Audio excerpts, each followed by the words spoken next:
My name is Kipkorir Kirui.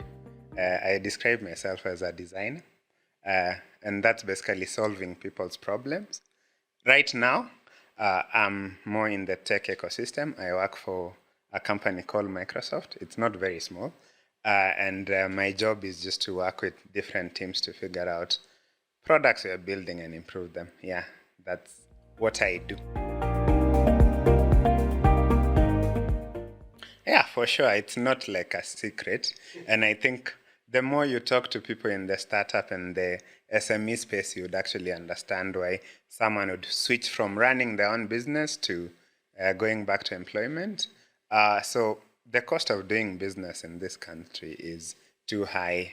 KRA is too aggressive. Like it's like you're working to make money for other people and you're not making any money for yourself. So for me, it got to a point I realized really needed to scale down the company, have a smaller overhead, and I had a business partner, so we decided he continues running the company, I go do something else. So it's still there, it didn't die, but personally it was more to do with after doing it for 3 years, still not like getting to where we wanted to be.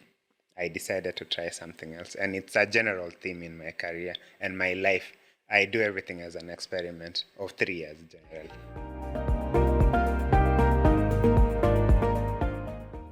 The short and sweet, people are making money. And that's a good thing.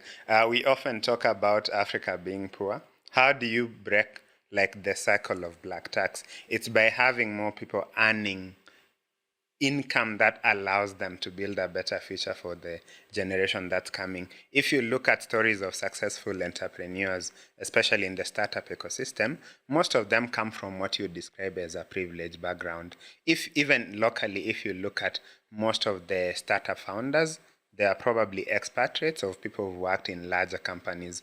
So the presence of these large organizations is allowing more people to earn better and learn in that environment. They may not turn out to be the current entrepreneurs, but they'll set up a better environment for future entrepreneurs. It's all about money at the end of the day. But that always happens even in the startup ecosystem. And I even saw it when I was running my own company. You learn a lot within like a short period of time. Yeah, but it's a different thing, of course, working for a small company and working for this large multinational. But in both scenarios, you still learn. We'll definitely have in the startup space more companies fundraising, so that means they can hire more people and scale better. But I also foresee a scenario of having probably the likes of Google joining the race for talent here. So talent is going to be really hot. So that means like institutions that are training people doing a bit more, and just the ecosystem in general growing more. The interesting thing is not everyone is going to stay in corporate or in big tech. Some people are going to go back into the startup environment and throw their hat in there. Yeah, so that's also bound to happen. It's going to be better in general. Two things. Okay, that's a hard question.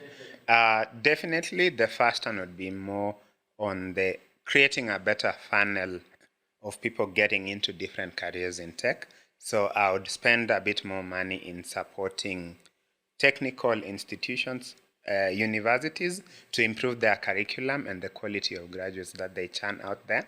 The second part would be more of a broader and harder challenge. How do we make Kenya a better business environment for startups that are trying to take on challenges that require like an environment that allows you to fail, that gives you concessions on maybe tax on the people you hire, and so I would spend the second tranche of that. So it's talent, a better business environment for the startup ecosystem. You can find me on Twitter at Kirui. I tweet everything.